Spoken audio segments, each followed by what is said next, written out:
Bienvenue sur la chaîne YouTube de The Defeating Epilepsy Foundation. Dans cette présentation, nous discuterons de ce qu'est le lamictal, de l'histoire du lamictal, du fonctionnement du lamictal, des effets secondaires et des risques de ce médicament. Assurez-vous d'aimer nos vidéos et de vous abonner à notre chaîne YouTube. Cliquez sur la cloche pour être averti de nos prochaines vidéos. Veuillez cliquer sur notre lien de don en haut de notre chaîne et faire un don dès aujourd'hui. Votre don nous aide à faire une différence dans la vie de ceux qui luttent contre l'épilepsie. Nous apprécions votre soutien. Cette présentation est uniquement pour des fins éducatives. Si vous avez des questions concernant vos médicaments actuels, des changements ou tout niveau de traitement, veuillez contacter votre médecin pour tout avis médical. La Defeating Epilepsy Foundation fournit uniquement des ressources éducatives et ne fournira aucun avis médical en matière de médicaments ou de traitements. Selon la Mayo Clinic, le lamictal peut être utilisé pour traiter certains types de convulsions et d'épilepsie. Il est également utilisé pour traiter le trouble bipolaire chez les adultes.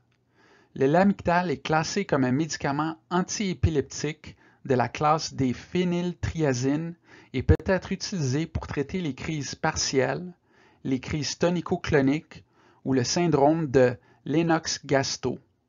Le lamictal est également connu sous le nom de lamotrigine, lamictal, lamictal CD et lamictal à libération prolongée. Le lamictal a été initialement développé comme médicament antiépileptique en raison de sa capacité à diminuer les niveaux de folate, car des niveaux élevés d'acide folique étaient soupçonnés d'être épileptogènes. Ce mythe a depuis été refuté, mais le médicament combattait efficacement les crises. On sait maintenant que le lamictal réduit l'activité des crises via divers mécanismes, notamment par le renforcement de l'inactivation des canaux sodiques et l'inhibition de la libération synaptique de glutamate. Les premiers sujets ont également signalé une amélioration de leur humeur, ce qui a conduit à la découverte de la possibilité de traiter également le trouble bipolaire. Ce médicament est approuvé par la FDA depuis 1994. Le 25 avril 2018, la FDA a publié une alerte de sécurité indiquant que certains utilisateurs du lamictal peuvent présenter un risque de développer un trouble du système immunitaire, une lymphohistiocytose hémophagocytaire. Il y a eu 8 cas dans le monde depuis que le médicament a été approuvé par la FDA.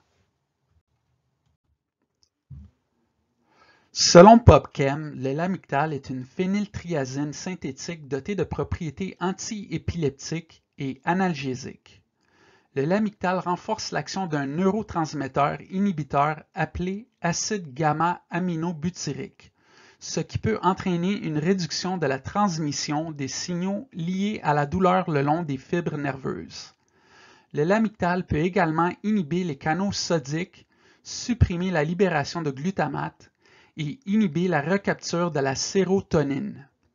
Toutes ces actions du lamictal sont liées dans ces mécanismes de traitement des convulsions et du trouble bipolaire. Selon l'American Journal of Psychiatry, le lamictal est continuellement absorbé seul dans l'ensemble du tractus gastro-intestinal et est disponible en version à libération immédiate et à libération prolongée. Les deux versions ont une demi-vie d'environ 24 à 30 heures, mais la libération prolongée est absorbée plus lentement.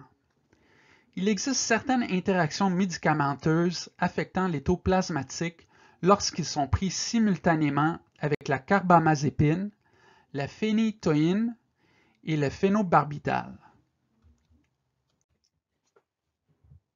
Selon la Mayo Clinic, les effets secondaires courants que les patients peuvent ressentir avec le lamictal sont vision floue, changement de vision double, douleur thoracique, inconfort, oppression, maladresse, instabilité, diminution du débit urinaire, veines dilatées du cou, respiration irrégulière, battement du cœur irrégulier, nausées, crise qui ne s'arrête pas, éruption cutanée, transpiration, gonflement du visage, des doigts, des pieds ou du bas des jambes, prise de poids, vomissement, fatigue ou faiblesse inhabituelle.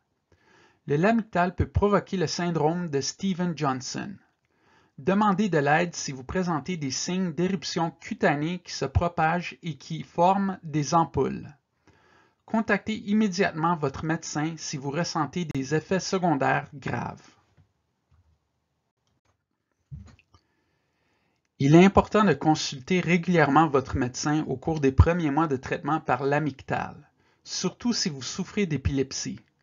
Si vous êtes enceinte ou envisagez de le devenir, informez-en immédiatement votre médecin. N'arrêtez pas ou ne commencez pas la pilule contraceptive pendant que vous prenez du lamictal sans consulter votre médecin. Par ailleurs, informez-le si vous avez des saignements intermenstruels ou des changements irréguliers pendant que vous prenez des produits hormonaux féminins. Le lamictal peut augmenter les effets de l'alcool et d'autres dépresseurs du système nerveux central, comme les antihistaminiques, les médicaments contre le rhume, les somnifères, les narcotiques et les anticonvulsivants. Le lamictal peut provoquer des modifications de la vision, de la somnolence, de l'instabilité ou de la maladresse. Soyez donc prudent lorsque vous conduisez ou utilisez des machines lourdes pendant que vous prenez ce médicament. Le lamictal peut provoquer de l'agitation, des changements d'humeur, de la dépression ou des idées suicidaires. Consultez immédiatement un médecin si vous ou votre enfant ressentez de telles sensations. N'arrêtez pas brusquement de prendre du lamictal. Consultez votre médecin avant de modifier la dose et la fréquence prescrite.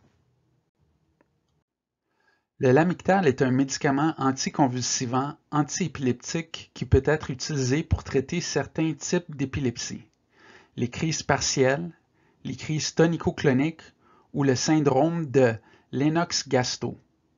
Cela ne guérira pas les crises, mais aidera à les contrôler tant que le médicament est pris. Le lamictal est également un psychorégulateur et un médicament efficace pour le traitement du trouble bipolaire chez l'adulte. Consultez votre médecin avant d'apporter des modifications à votre plan de traitement. Pour en savoir plus sur le lamictal, veuillez consulter les ressources utilisées dans la présentation d'aujourd'hui.